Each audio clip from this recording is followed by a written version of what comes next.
There are forces of good and forces of evil at work in the world today. What are these forces? Who is responsible for the good? And who is responsible for the evil? Richard Schaff talks about current events which are rarely discussed by the mainstream media, events that affect us all. This program seeks to identify, to inform, and to equip the believer for what's ahead. Welcome to What in the World is Going On? This is What in the World is Going On. I am your host, Richard Schaff. The program sponsored by Lincoln Log Homes. We're pro-Christian, pro-American, pro-life, pro-Second Amendment, here only by the grace of God. We are on YouTube. Sometimes it's what you hear here on this program, sometimes it's not. All you got to do is dial What in the World is Going On by Richard Schaff on YouTube, 24/7. Well, I see where former presidential candidate Pat Buchanan, who was and is a fine American, have met him, know him a little bit personally. He thinks that Trump may have found the formula for 2020. He points out and asks the question, in what states are infanticide and socialism winning? Where are they winning issues? If the pollsters at CNN and CBS are correct, Trump may have found the formula for winning a second term in 2020. According to Buchanan, Trump's State of the Union address say the two networks met with the approval of 76% of all viewers, 97% of Republicans, 82% of independents. That's a key one, folks. That's a key group for him to have high numbers with, and 30% of the Democrats. 72% agreed with the president's plans for securing the border with Mexico. Trump was not only unapologetic in defense for his wall, he seemed to relish savaging the rising radicalism of Democrats on two critical issues many Democrats, since their 2018 triumph, seized upon. These two are abortion on demand, right up to the day of birth, and soaking the rich socialism. Here in the United States, we're alarmed by new calls to adopt socialism in our country, Trump thundered. America was founded on liberty and independence, not government coercion, domination, and control. We are born free, and we will stay free. A quote from our president. He continued, and I'm quoting, "America will never be a socialist country." He said this as the camera focused in on the scowling face of Bernie Sanders. The GOP ovation was thunderous. The Democrats' silence, revealing. Understandable, for as in the 1972 Lincoln landslide, Democrats appear to be coming down with McCarthyism. Some of you older folks, like me, remember those days. Alexandria Ocasio-Cortez, the rookie sensation in Nancy Pelosi's House, has called for a U.S. income tax of 70%. As California and New York City have state and local tax rates of 12% that are no longer deductible on federal taxes, their most successful residents could be forced to fork over 4/5 of all income every year in taxes. Some Democrats have called for an 80% federal tax rate. New Yorkers who earn $1 million a year would be allowed to keep less than a dime of every added dollar that they earn. Sanders would impose a 45% tax on all estates over $3.5 million.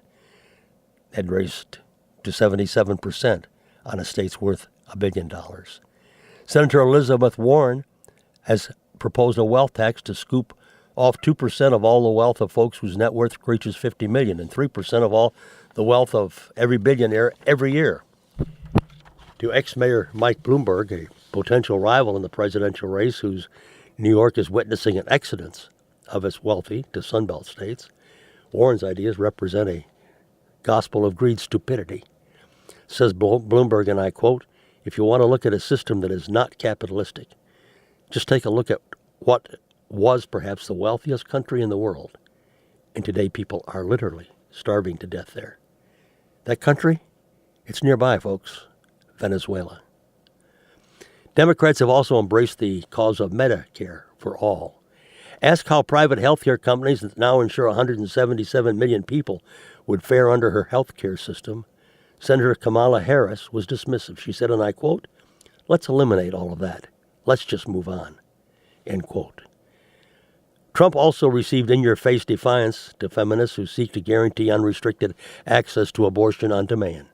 Recalling the celebration as Governor Andrew Cuomo's guarantee of abortion rights right up to the moment before birth became law, Trump declared, and I quote again, lawmakers in New York cheered with delight upon the passage of legislation that would allow a baby to be ripped from the mother's womb moments before birth.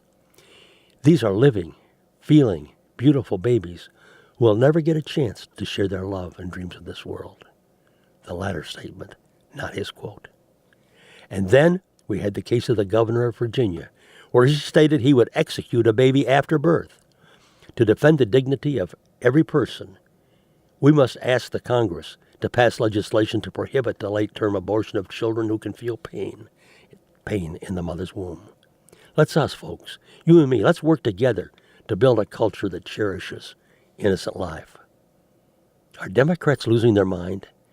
Only 13% of Americans believe in letting babies be aborted up to and through the 9th month of pregnancy. In what states are infanticide and socialism winning issues? In Virginia, the resignation of Democrat Governor Ralph Northam for racism is being demanded by state and national Democrats because he put on a black face for a Michael Jackson intimidation at a dance 35 years ago.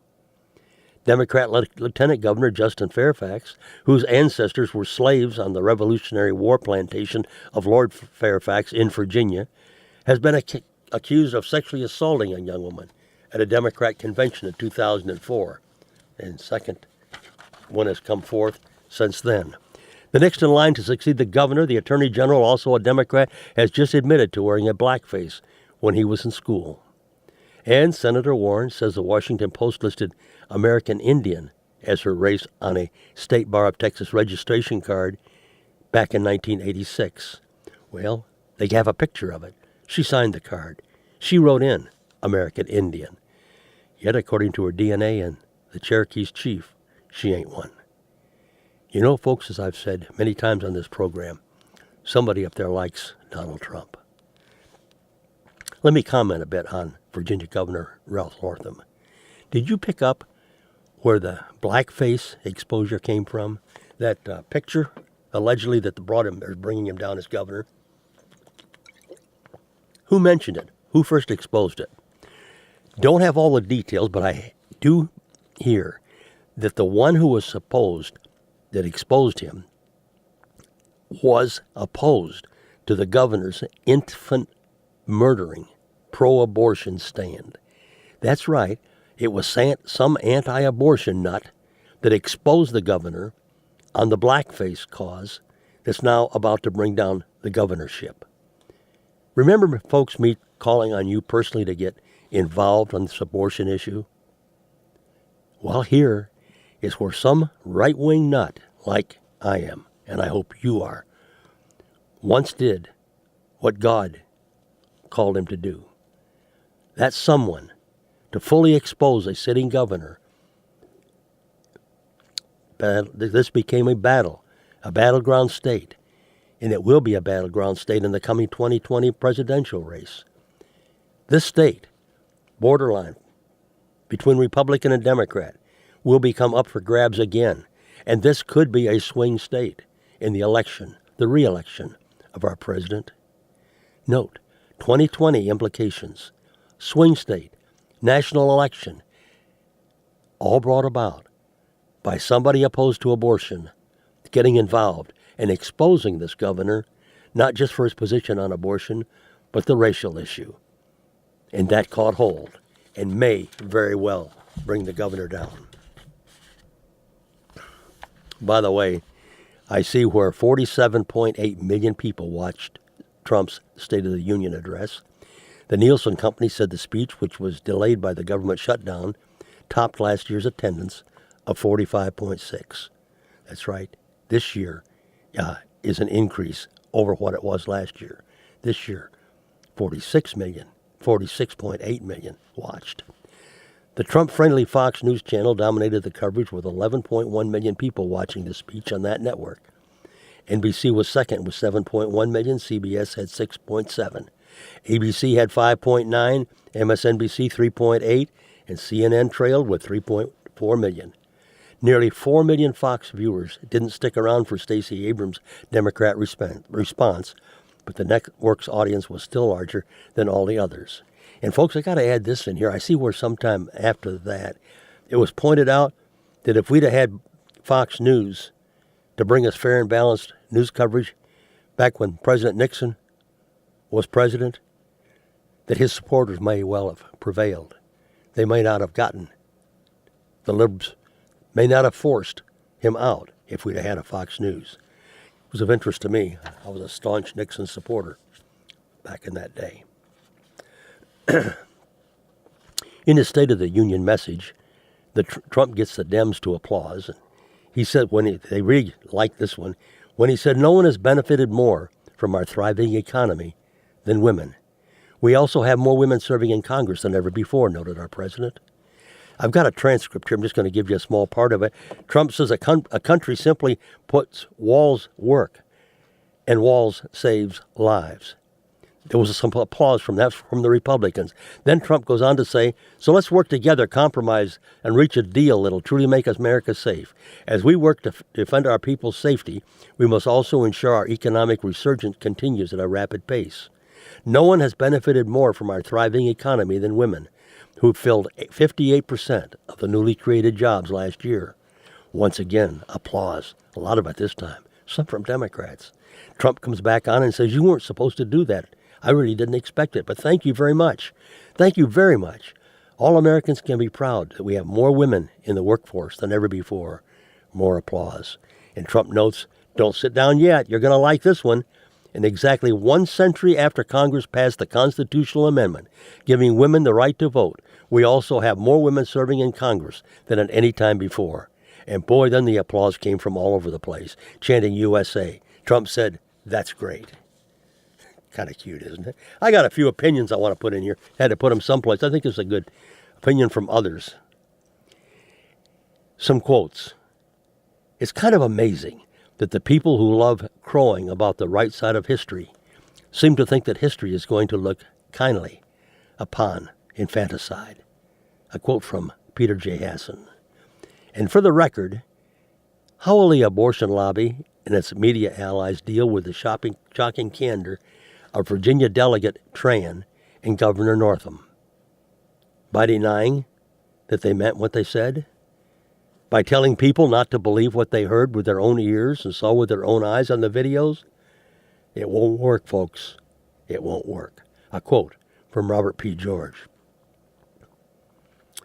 In just a few years, pro-abortion zealots went from safe, legal, and rare to keep the newborns comfortable when the doctor debates infanticide. That a quote from Virginia Governor Northam. It's in the records, folks. I don't care what party you're from. If you can't say that it's wrong to have babies die after birth, get the hell out of public office.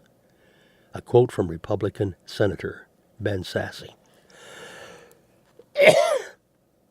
"I've devoted my life to caring for children, and any insinuation otherwise is sinful and disgusting." That's a quote from Virginia Governor Ralph Northam. Well, Governor, we're not insinuating anything. We're flat out accusing you of supporting infanticide because that is precisely what you said. A quote from Matt Walsh. In the last quote, "Democrats are becoming the party of late-term abortion, high taxes, open borders, and crime." A quote from our president, Donald Trump. Becomes amazing, folks, at what's happening, the liberalism that's creeping in. And an article from Trevor Thomas hit my desk this past week titled, "Today's Democrats, Anti-Christian, Anti-Israel, Anti-God." Had some good stuff in it. I'm going to refer to it in the following. "Anyone who considers himself a friend of God must have at least great pause when it comes to modern Democrats. Seldom has a major American political party so distanced itself from the notion that, as President John Adams many years ago pointed out, quote, 'Righteousness exalteth a nation, but sin is a reproach to any people,' end quote." This is what happens when, quote, live your truth, end quote, is the prevailing moral position.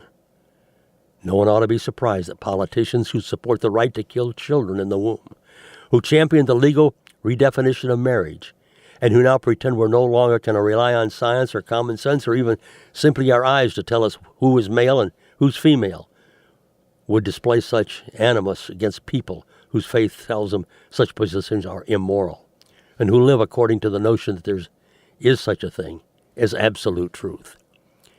If something is immoral, then perhaps it ought to be illegal. If there's such a thing as an absolute truth, then perhaps our laws should reflect that truth. Democrats just can't take the chance that such thinking will prevail. Thus, unless Christians can manage to get themselves elected, our role in our government is increasingly imperiled. This is especially true of Christians who wish to serve in the judiciary, because liberals have long since seen the courts as a, quote, super legislature, end quote, that they can use to enact their perverse agenda. Brett Kavanaugh will be far from the last Christian conservative judge who will draw the ire of Democrats who wish to derail such nominations. Before Justice Kavanaugh, we had Robert Bork, Clarence Thomas, and Amy Coney Barrett. She's still with us, folks. Yeah, Feinstein went after her and her loud dogma. And now we have Sir Brian C. Buescher of the Knights of Columbus. Well, Democrat Senator Kamala Harris and Mazie Hirono from Hawaii recently implied that Judge Buescher's membership in the 2 million strong 136-year-old Catholic Service Organization makes him unfit for the federal courts. Wholly troubled by the Senate Democrats is the position of the Knights of Columbus on abortion and marriage. Never mind that such positions are perfectly in line with the century-old teachings of the Catholic Church, and that disqualification on such grounds would bar from public service every Catholic who actually adheres to the Catholic teachings. Yeah, folks, their teachings. Where does it leave us? This is also why the left hates Christianity. Authentic Christianity points people to the truth. As a Christian church recently declared, and I pointed out a couple of weeks ago, quote, Brennus Jenner is still a man. Homosexuality is still a sin. The culture may change. The Bible does not. End quote. The left's dissent and deceit seems to know no bounds. Once we're left debating what was once almost universally accepted. This, folks, is what results when a major political party is so often opposed to the truth. Lloyd Marcus sent an article out that's really good. Who's Lloyd Marcus? He's black, he's Christian, and he's conservative. He appears often, among other places, in the writings of American Thinker, from which I got this. Brother Marcus asks, why many Americans are praying for Trump? Do you know? Extremely respectable and supportive of Islam, Obama was more hostile to Christianity than any other U.S. president. With the election of President Trump, prayer has made a striking comeback in the political arena. Everywhere I turn, I hear people asking fellow Americans to pray for our president. During a conference call, VP Mike Pence asked religious leaders to pray for President Trump. President Trump humbly asked for our prayers. Trump Prayer Warriors is one of several Facebook groups advocating praying for our president. Christian leaders contributed prayers to a book titled Prayers for the President. Why are so many Americans feeling an urgent need to pray for our president and our country? Well, the mainstream media seeks to convince us that a majority of Americans embrace their anti-Christian anything-goes sexually agenda. The truth is, millions of Americans are disturbed by our nation's cultural and moral decline. A growing number of TV commercials selling everything from milk to phone services interject homosexuality. I told a friend recently, next thing you'll see are men kissing men on television. Well, it wasn't much later than that on television. I saw a Diet Coke commercial where it was featuring two men kissing each other in a taxi cab. And I lose a lot of interest in watching Netflix when they have to bring on the queers embracing and loving on each other. It turns me off, folks. Hope it does you too. With every new TV drama and sitcom, the question is, which episode will the show promote homosexuality, LGBTQ, are only 3% of the population. Why is there such an intense, relentless push to shove homosexuality into our faces and down our throats? Some say get over it. The LGBTQ agenda is the new normal. Why don't you accept it and move on? Every time we allow ourselves to become desensitized to a deviance, Democrats introduce another one even more evil. Who could imagine that Democrats would seek to legalize pedophilia and murdering babies after they're born? Our nation was shocked when Democrats in New York responded with a standing ovation to passing a bill to kill babies even on the date of the baby's birth. Virginia's Democrat Governor Ralph Northam kicked Democrats' evil up to a new extreme by defending a bill to murder babies after birth. Yeah, folks, and he's a doctor, a pediatrician. Rather than backing away from this demonic idea, other Democrat states are pushing to pass laws to murder babies on their birth dates. In a sane world, how could these evil people get elected? Rush Limbaugh theorizes that because Democrats fear the overturn of Roe versus Wade, they seek to kill as many babies as possible. You see if they can get state laws in there. If our Supreme Court ever gets any backbone and makes illegal the act of abortion, the states will be able to decide. For years, Planned Parenthood claimed that abortion is okay because they're only removing a non-viable tissue mass, not a baby. Technology confirms that it is a baby. And folks, look over in Jeremiah 1:5. I knew you before I formed you in your mother's womb. Planned Parenthood now says it does not matter that it's a baby. A mother has a moral right to abort her baby for any reason she deems necessary, before or after birth. Democrats desiring to murder unborn babies alive is a whole new level of satanic evil. Speaking of Democrats rising to new levels of evil, Democrats are pushing to legalize pedophilia. Tom DeLay exposed an Obama DOJ secret memo that included pedophilia on a list of 12 perversions it planned to legalize. Leftist Democrats claim that pedophilia is a sexual orientation that society should accept. Did you hear that one, folks? And they're going to oppose pedophilia, and they're going to say, those of us who do, it is bigotry. They plan to keep forcing pedophilia upon us until we become desensitized or give up pushing back against it. That narrative is that pedophilia is simply another form of love. And who can argue against love? How many Christians will be deceived into embracing pedophilia, believing that is what Jesus would have us to do? But whoever causes one of these little ones who believe in me to fall away, it would be better for him if a heavy millstone were hung around his neck and he were drowned in the depths of the sea. That, folks, Matthew 18:6. The LGBTQ agenda has progressed from supposedly only seeking tolerance to destroying and jailing anyone who does not bow down in worship to their lifestyle. And folks, we ought to be going after the priests who are guilty of that perversion. Americans are beginning to comprehend mainstream media's unprecedented intense hatred for Trump and his voters. They see fake news media's 24/7 lies to stop Trump's America First agenda and to remove him from office. Even some in Trump's own party are colluding with his enemies. Americans realize that Trump is the only wall between America, between we the people, and leftist, anti-Christian, anti-American, and anti-morality tyranny. Only Almighty God can protect our president. That's why so many Americans feel divinely led to pray for our president.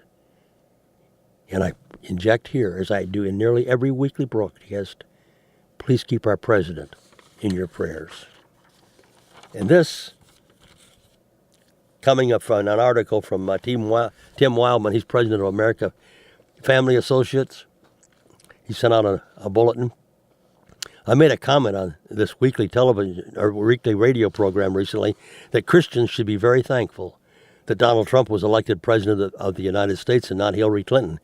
The Democrat Party of yesteryear, made of patriotic Americans who just had policy differences with the Republican Party, That party, the Democrats, well, that old party's gone forever. The Democrats have spent the last 4 decades or so evolving into a party that now works against almost everything our country was built on. The Bible, the Constitution, the family, our free enterprise system. That's not to say the Republican Party has always defended these institutions, but generally speaking it has. That is why the vast majority of Christians voted Republican.